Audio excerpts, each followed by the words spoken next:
सलमान दिलाने के लिए कोशिश हो रही है तो पाकिस्तानी से जी बिल्कुल, उसकी देखें कोशिश भी होगी। जैसे मैंने आपको बताया कि जी वो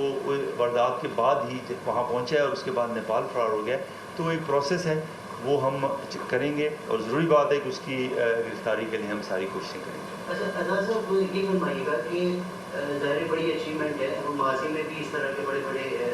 जो भारतीय मुलज़िम पकड़े गए, प्रोसिक्यूशन में असल में इशू आपको आता है वहाँ आपने बड़ी कामयाबी की है, लेकिन क्या आप इतने कॉन्फिडेंट हैं कि अदालत इनको बाइज्जत ना बरी कर दे? क्योंकि माजी में देखा है हमें अदालत ने उनके किराए के पैसे भी दिए हैं, भारतीय खुफिया एजेंट बड़ा खतरनाक है कि आप बेगुनाह ये पैसे लें और रख जाएँ। तो असल आपको चैलेंज मेरे ख्याल से उसको साबित करने में वो पेश आएगा, उसकी तैयारी हो नेक्स्ट सर शायद इससे रेलिवेंट ना हो, लेकिन सीटीडी पंजाब में शायद यही इशू है जिसकी वजह से वो फैसला मौके पे ही और दरमियान में कर रहे हैं, जिसकी वजह से अमन अमान भी काफ़ी बेहतर हुआ है। इवन के रेप केस भी होते हैं तो वो शायद उसको जामिन भी नहीं देते और वो मुकाबले में, तो वो सोच बड़ी वहाँ एक पॉजिटिव और कामयाब लगे, तो वो कुछ थोड़ा सा यहाँ देखिए मैं उसके ऊपर बात नहीं करना चाहूँगा, लेकिन मैं ये ज़रूर कहूँगा जो प्रोसिक्यूशन वाली आपने जो बात की है उसमें है ये कि ये ज़रा चूँकि ट्रांसनेशनल टेररिज्म है, देखिए ये एक्स्ट्रा टेरिटोरियल करेंगे, ये इसके ताने बाने कुछ यहाँ हैं और कुछ वहाँ हैं। ऐसे जो भी केसेस होते हैं कि जो बाहर से हैंडल होते हैं उनमें हमेशा प्रोसिक्यूशन में मसाइल आते हैं। या तो केस देखें सारा का सारा यहाँ का है, सारे एविडेंस यहाँ के हैं, तो वो थोड़ा सा केस रिलेटिवली आसान होता है। जिनमें अगर बाहर से हैंडलिंग होती है तो उसमें बड़ा डिफ़िकल्ट केस होते हैं, उनको साबित करना, उसमें सारी चीज़ों को जोड़ना मुश्किल है। तो ये सारी चीज़ें हमारे सामने हैं, लेकिन हम अपनी पूरी अच्छी टीम हमने लगाई हुई है, पूरी हम कोशिश कर रहे हैं। इंशाल्लाह हम इसकी सक्सेसफुल प्रोसिक्यूशन करेंगे और इनको सज़ा दिलवाएंगे और हमारी कोशिश ये होगी कि देखिए हम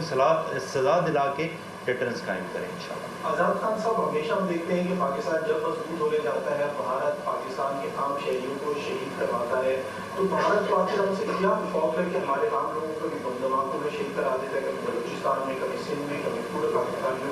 दहशत गर्दी फैलाता रहता है। देखिए ये हाइब्रिड वॉर है और मैंने जैसे आपका जिक्र किया ना कि इसको उस कॉन्टेक्स्ट में ज़रूर देखेंगे। 9-10 मई के बाद एक फ्रस्ट्रेशन का माहौल है, वो चूँकि उस महाज पे उनको शिकस्त हुई, तो ये उन्होंने एक प्रॉक्सी वॉर है, ये हमेशा आगे भी चलती रहेगी, पहले भी चलती रही है। तो वो इस अपना आप समझें कि फ्रस्ट्रेशन के ही नतीजे में, और इस केस में मैं इसको अगर टेक्निकली देखूं तो मैं ये समझता हूँ कि यार ये वारदात को बहुत ज़्यादा उस फ्रस्ट्रेशन में की गई है जिसमें कोई ऐसी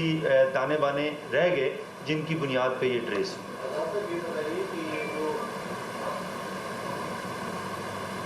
आज़ाद साहब ये बताइए कि ये जो मुलज़मान है इनके कोई क्रिमिनल रिकॉर्ड माजी में कोई अहम इन्होंने वारदात की, और दूसरा मेरा अहम सवाल ये है कि ये मकतूल जो जिन्हें निशाना बनाया इन्हें ही क्यों निशाना बनाया? सामाजिक कारकुनान तो बहुत और भी बढ़ रहे हैं पाकिस्तान में, वजूहात क्या है इसके पीछे, मौलिकात क्या थे? देखिए वो उनकी टारगेट लिस्ट है जिनका कि बहुत ज़्यादा देखें तो असल में तो उन्होंने प्रोपेगेंडा करना है ना, और इसी चीज़ को हाईलाइट करना है। तो ऐसी देखिए कोई भी ऐसी चीज़ नहीं है कि जो हम कहें, वो तो देखिए उनकी टारगेट लिस्ट है, लेकिन ये हम कह सकते हैं कि ये आम शहरी हैं और इनको उसी बुनियाद पे करके, और आप फिर प्रोपेगेंडा तो देखिए प्रोपेगेंडा है ना। आपने फिर ये भी देखा कि कराची भी फतह हो गया, आपने ये भी देखा कि फ़ौज ने पूरी पोर्ट को भी कर लिया। तो देखिए झूठ की तो कोई हद नहीं है ना। जब आपने प्रोपेगेंडा करना है तो फिर ये सारा उसी प्रोपेगेंडा का हिस्सा होता है कि एक छोटी सी चीज़ को लेके आप पढ़ा। सर ये भी बताइएगा कि इस केस में मादरी के मकानी सहूलतकार भी इन्वॉल्व हैं, तो कितने सहूलतकार हैं, उनका ताल्लुक किस तंजीम से है, आया कि सिंध में जो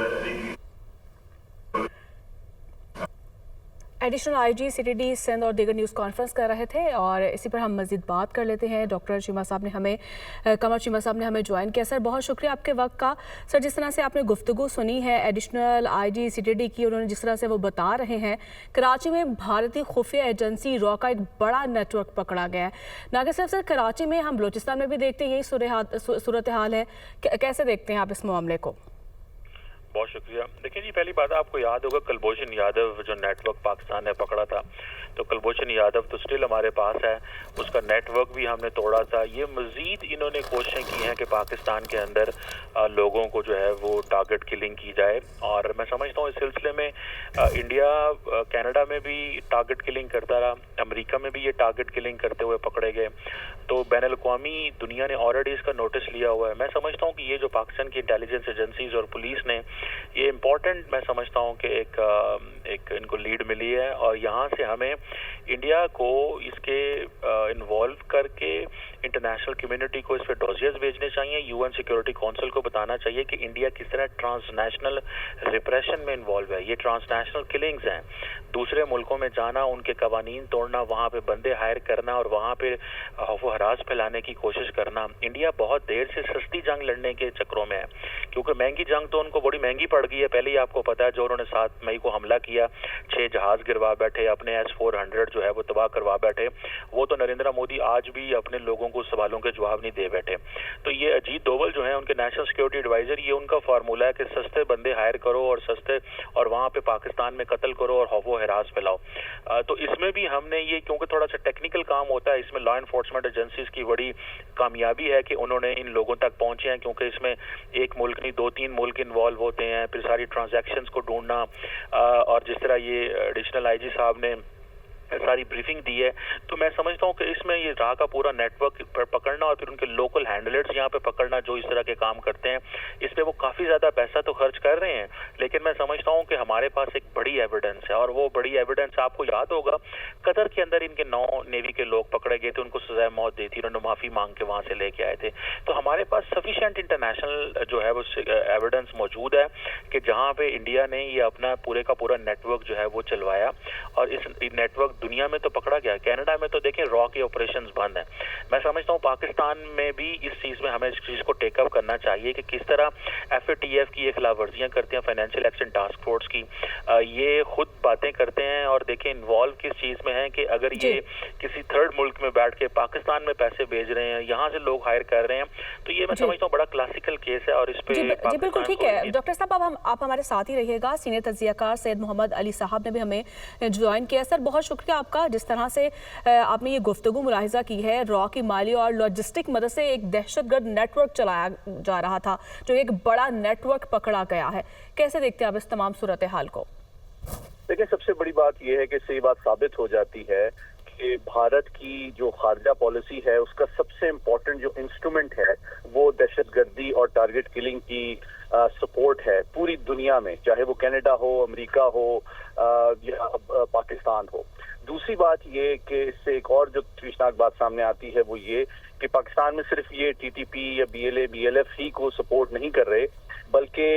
ये ऐसी तंजीमें जिस तरह के सिंधु देश रिपब्लिकन आर्मी SRA कहते हैं, उसके जरिए से पाकिस्तान की जो माशी रीढ़ की हड्डी है कराची, उसको भी टारगेट करने का मंसूबा भारत का है। और चौथी बात जो इसमें सबसे इम्पोर्टेंट है वो ये कि जो कि खुशाइंद है कि हमारे जो CTD है और इंटेलिजेंस इदारे हैं, उन्होंने बड़ी बरवक्त कार्रवाई करके इस नेटवर्क को अनर्थ भी किया है और तमाम शवाहिद और सबूत भी जमा किए हैं। और इससे ये बात भी साबित होती है कि ये एक आलमी नेटवर्क है, और भारत के जरिए से और भारतीय एजेंट जिसमें संजीव कुमार साहब का नाम आया है और सबूत मिले हैं वो सामने आया है। फिर ये कि मिडिल ईस्ट से भी इनके राब्ते और पाकिस्तानियों को एंगेज किया जाता है जो जुराइम पेशा और टेररिस्ट अफराद हैं। और फिर उसका तीसरा लेवल जो है फाइनेंशियल ट्रेल भी इन्होंने पकड़ी है, जो बहुत इंपॉर्टेंट सबूत है मनी लॉन्ड्रिंग के हवाले से भी और टेरर फाइनेंसिंग के हवाले से भी, जो कि टारगेट किलर्स तक ये माली इमदाद पहुंचाई जाती है। तो मैं समझता हूँ बड़ा इलेबरेट और काफी तहकीक के बाद, तकरीबन 1.5 माह की तहकीक के बाद ये तमाम चीजें आज CTD ने अनाउंस की हैं, तो मैं उनको मुबारकबाद भी देता हूं। लेकिन साथ ये बहुत जरूरी है कि बरवक्त और जामिया अंदाज में इनके तमाम सबूत और शवाहिद जो हैं वो पाकिस्तान FATF के जरिए से भी दुनिया के सामने लाए, UN का इस वक्त Pakistan non permanent security council का मेंबर है, वहां पे भी उठाए और दुनिया के साबित करे कि एक्चुअली भारत जो है पूरी दुनिया में टारगेट किलिंग और टेरर फाइनेंसिंग का सबसे बड़ा मरकज है और दुनिया के लिए एक बढ़ता हुआ अमन सलामती के लिए खतरा है, ताकि दुनिया जो है जिस तरह अब हकीकत पसंदाना अंदाज में भारत की असलियत को समझ रही है, वो एक ज़्यादा जिम्मेदार अंदाज से इससे डील करे और अपने ताल्लुकात को रिव्यू करे। जी बिल्कुल, भारत की जो असलियत है वो आया हो चुकी है। बहुत शुक्रिया सर आपका। सैयद मोहम्मद अली साहब अब हमारे साथ मौजूद थे और डॉक्टर कमर चीमा साहब आपका भी बहुत शुक्रिया।